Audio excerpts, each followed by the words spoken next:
प्राणायाम भस्त्रिका हमारे शरीर की सारी टॉक्सिन्स को दूर करता है। लंग्स के अंदर या शरीर के हमारे सारे कोशिकाओं में जो टॉक्सिन्स होती है उसे दूर करता है। भस्त्रिका प्राणायाम के बाद जब हम नाड़ी शोधन प्राणायाम करते हैं तो नाड़ी शोधन प्राणायाम हमारे 72,000 नाड़ियों को पूरी तरह से ऊर्जावान करता है। और उसके बाद जब आप ध्यान करते हो, मेडिटेशन करते हो,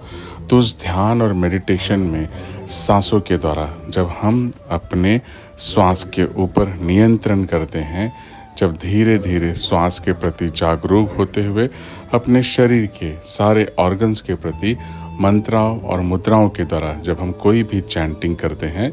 तब हमारी शरीर उस ऊर्जा को पूरी तरह से ग्रहण करती है। इतना ही नहीं,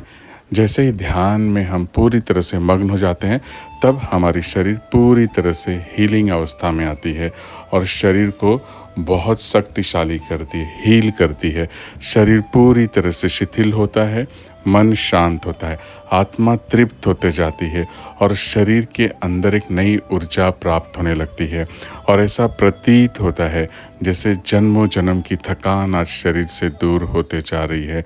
मन पूरी तरह से शांत हो जाता है, ऊर्जावान हो जाता है। इसीलिए जब भी हम प्राणायाम के बाद भस्त्रिका प्राणायाम और नाड़ी शोधन के साथ जब हम अपने सांसों पे नियंत्रण करते हुए ध्यान की अवस्था में जाते हैं, तो शरीर के अंदर सारी कोशिकाओं को ऊर्जा प्राप्त करते हुए हम अष्टांग योग के सारे जो यम, नियम, प्राणायाम, प्रत्याहार, योगासन, इन सारी चीज़ों के साथ जब अंतिम चरण में आते हैं, जहाँ पे कि ध्यान होता है,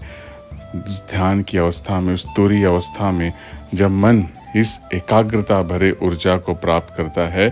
तब यकीन मानिए पूरी तरह से आप अपने आप को शक्तिशाली महसूस करते हो और इस जीवन को